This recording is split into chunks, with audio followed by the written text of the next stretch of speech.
Halo sahabat Hermina, kembali lagi bersama saya Dr. Excel dalam podcast Hermina. Hari ini kita akan membahas mengenai kehamilan risiko tinggi. Tentu saja saya tidak sendiri, saya di sini ditemani oleh narasumber kita yaitu Dr. Fajar Alam, MKes spesialis obstetri dan ginekologi. Halo dokter. Halo, Dr. Excel. Baik dok, sebenarnya apa sih yang dimaksud dengan hamil risiko tinggi itu dok? Oh ya, jadi gini Dr. Excel, ada kehamilan itu kehamilan resiko normal ya. Kemudian ada juga kehamilan resiko tinggi. Kehamilan resiko normal itu artinya dalam proses screening di ilmu kebidanan dan kandungan itu hamil tersebut tidak ditemukan faktor-faktor resiko untuk ibu terjadinya komplikasi berat atau terjadinya kematian janin atau kematian ibu. Jadi kalau hamil resiko tinggi berarti itu kehamilan tersebut mempunyai resiko yang lebih besar daripada kehamilan normal untuk terjadinya komplikasi dan terjadinya meninggalnya bayi atau meninggalnya ibu. Nah, ini perlu kita tahu apa-apa saja sih yang termasuk ke dalam hamil-hamil resiko tinggi. Apa aja faktor-faktornya untuk kita tahu, oh ini hamil resiko tinggi, oh ini hamil resiko normal. Nah, ini mungkin sahabat-sahabat Hermina harus mengetahui ya, kapan dikatakan hamil itu normal, kapan dikatakan hamil itu mempunyai faktor resiko tinggi. Gitu Dokter Esa. Baik, dokter tadi dokter sempat menyebutkan adanya komplikasi pada kehamilan risiko tinggi ya dok. Ya. Itu contohnya apa aja sih dok?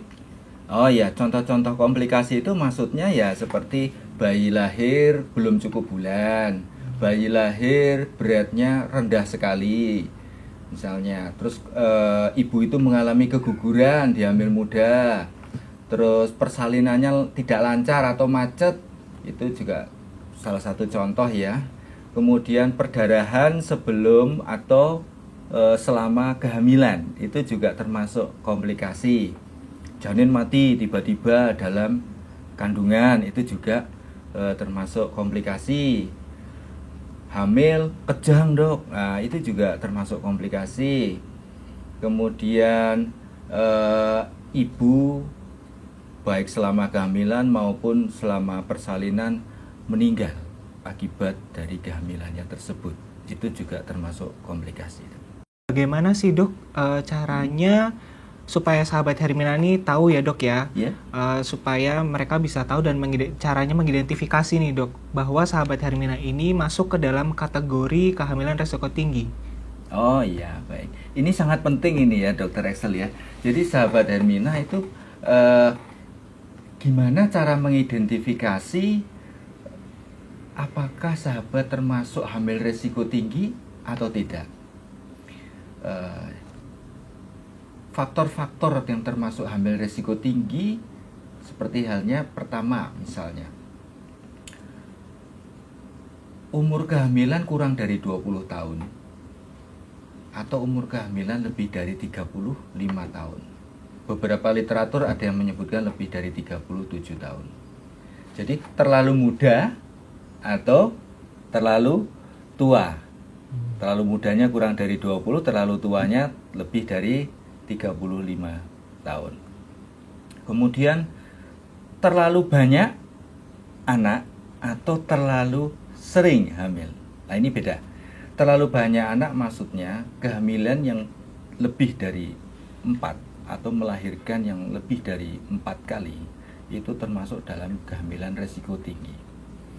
Kemudian jarak, kalau terlalu sering itu jarak Dokter Excel, itu jarak kehamilan yang kurang dari 2 tahun itu termasuk salah satu hamil resiko tinggi. Sehingga sahabat Hermina jika ingin merencanakan kehamilan itu sebaiknya dengan jarak yang minimal 2 tahun. Jarak yang terlalu lama misalnya lebih dari 8 tahun itu juga termasuk faktor resiko tinggi juga. Misalnya jarak antara anak pertama sama anak kedua 13 tahun itu juga termasuk resiko tinggi.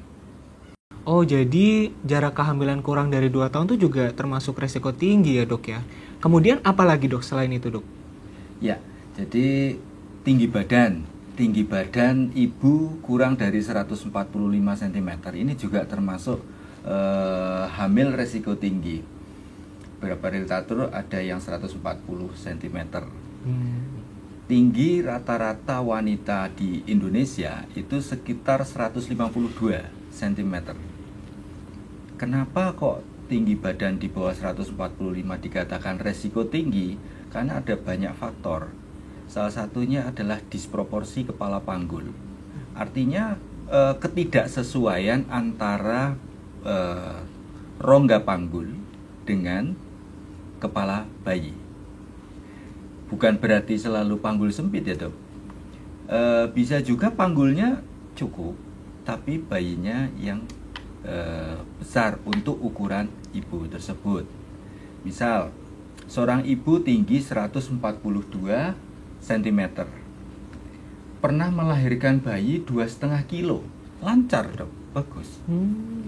Kemudian hamil kedua, ibu tersebut diperiksa, perkiraan berat janinnya kira-kira 3,2 kilo. Lah, 3,2 kilo itu setelah mulai persalinan tidak maju. Panggul ibunya tidak sempit, hanya saja ukuran bayinya yang besar. Untuk tinggi ibu tersebut yang 142 cm itu. Jadi itu istilahnya disproporsi kepala panggul atau disingkat DKP. Jadi mungkin sahabat Hermina, kalau ada istilah DKP itu maksudnya ketidaksesuaian antara tulang panggul dengan ukuran bayi. Jadi belum tentu panggul sempit, bisa juga bayinya yang mungkin sedikit lebih besar dari rongga panggulnya. Gitu, dokter. Kemudian ibu mempunyai berat badan terlalu kurus, berat badan terlalu rendah, atau berat badan terlalu berlebih seperti obesitas, itu juga termasuk hamil resiko tinggi, sahabat Hermina. Kenapa? Karena berat badan yang terlalu rendah, ukurannya adalah basal metabolic index, itu kurang dari 16, itu dikatakan malnutrisi atau kurang gizinya. Itu mengakibatkan nutrisi ke janin juga berkurang. Jadi bisa juga bayinya menjadi bayi-bayi IUGR ya, atau berat bayi lahir rendah. Itu biasanya juga karena nutrisi dari si ibu sendiri kurang. Memang betul. Kemudian ibu dengan berat badan yang sangat berlebih atau obesitas. Indikatornya adalah BMI di atas 30, dikatakan obesitas. Itu juga termasuk hamil risiko tinggi.